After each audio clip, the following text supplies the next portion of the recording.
جو جانور صرف اپنے بچے کے دودھ کو پورا کر سکتے ہیں ان کا دودھ ان کے بچوں کے لیے ہی ہوتا ہے، لیکن جن جانوروں کا دودھ ان کے بچوں کی ضرورت سے زیادہ ہوتا ہے تو وہ انسانیت کے لیے اپنا دودھ بانٹتے ہیں اور اس کا دودھ اوروں کے لیے جائز اور حلال رکھا گیا ہے۔ بھینس کا دودھ، اونٹنی کا دودھ اس کے اپنے بچوں کی ضرورت سے زیادہ اللہ نے دیا ہوتا ہے تو وہ جانور بھی اوروں کو بانٹتا ہے، تو انسان کو اللہ نے اگر اس کی ضرورت سے زیادہ دیا تو وہ اگر نہ بانٹے تو وہ جانوروں سے بھی برا ہے، اس کو خیر بانٹنی چاہیے۔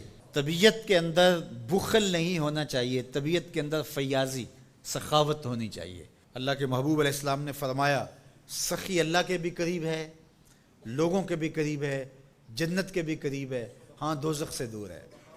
اور پھر فرمایا کہ بخیل لوگوں سے بھی دور ہے، اللہ سے بھی دور ہے، جنت سے بھی دور ہے، ہاں جہنم کے بڑا نیڑے ہے۔ اللہ اگر عطا کرے تو اوروں کو دینا چاہیے۔ شادی شیرازی تو فرماتے ہیں کہ فقیر کی علامت یہ ہے کہ جب اس کو ایک روٹی ملے تو وہ بانٹ کر کے آدھی کسی دوسرے کو دے دیتا ہے اور آدھی خود کھاتا ہے تاکہ اپنے اطراف کے اندر لوگوں کے دکھ اور درد بانٹے جائیں۔ تو اللہ تعالیٰ جل شانہ نے اس شخص کی مذمت کی گھوڑوں کے وصف بیان کر کے، گھوڑوں کی قسمیں کر کے جو رب کی نعمتوں پر ناشکری کرتا ہے اور ہر وقت اس کا مطمع نظر دنیا ہے، تو کہا یہ عمومی لوگوں کا رویہ ہے کہ وہ ناشکرے ہوتے ہیں، وہ بخیل ہوتے ہیں، وہ ناقدر شناس ہوتے ہیں، تکلیف آئے تو واویلا کرتے ہیں، اللہ کی طرف سے نعمتیں آئیں تو پھر سانپ بن کے بیٹھ جاتے ہیں نعمتوں کے اوپر۔ یہ جو قنوط کا مزاج رکھنے والے لوگ ہیں، اللہ نے فرمایا کہ باہر سے کوئی دلیلیں لانے کی ضرورت نہیں، وَإِنَّهُ عَلَىٰ ذَلِكَ لَشَهِيدٌ۔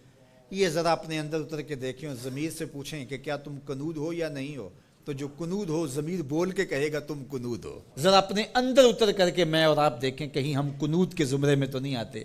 اللہ کی عطائیں، اللہ کی نعمتیں، اللہ کی کرم نوازیاں جو شام سویرے ہمارے اوپر ہیں، تو ہم کیا ان نعمتوں کا شکرانہ ادا کرتے ہیں؟ یہ تھوڑی سی تکلیفیں جو ہمیں پہنچتی ہیں ان تکلیفوں پر ہم شکوے کا لہجہ اختیار کیے رکھتے ہیں۔ وَإِنَّهُ لِحُبِّ الْخَيْرِ لَشَدِيدٌ، اور وہ خیر کی محبت میں بہت سخت ہے۔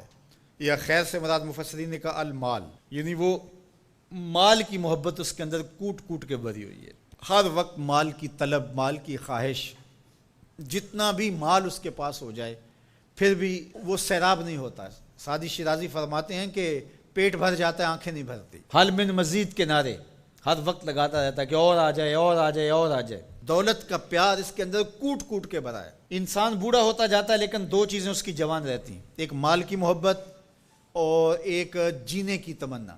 بوڑھا بھی ہو جائے تو یہ دو چیزیں اس کی بوڑھی نہیں ہوتی۔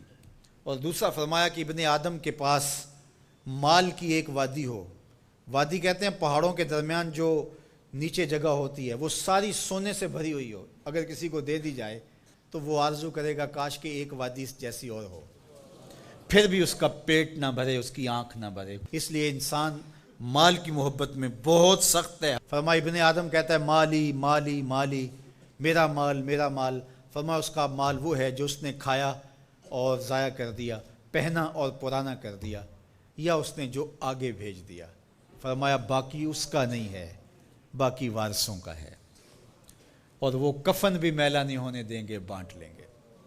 جاندی واری ڈرونا بنے ہوتے، ہاتھ نہ لاندے ڈر دے، جنہ لئی تو پاپ کمائے اج کتھے نہیں تیرے کر دے۔ وہ میاں صاحب اپنے لہجے میں بڑی خوبصورت بات کہہ گئے، بہت خوبصورت ہے کہ بڈھا بہ کے سوچاں سوچے میں مالک ہاں کردہ، بڈھا بہ کے سوچاں سوچے میں مالک ہاں کردہ، کر دے بہ کے کرن سلاواں بڈھا کیوں نہیں مرتا۔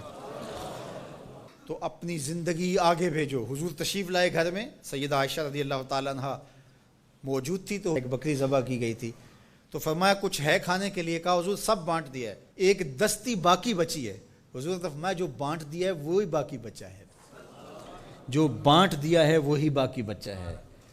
تو جو انسان آگے بھیج دیتا ہے، اللہ کی راہ میں خرچ کر دیتا ہے، لیکن بہرحال یہ تو تھوڑے لوگوں کو راز معلوم ہوتا ہے، اور یہ طبع میں چیز راسخ ہو جائے یہ تو چند لوگوں کا مقسوم ہوتی ہے۔ عمومی طور پہ جو رویہ ہے قرآن نے اس کو بیان کیا، وَإِنَّهُ لِحُبِّ الْخَيْرِ لَشَدِيدٌ، بے شک وہ مال کی محبت میں بہت سخت ہے۔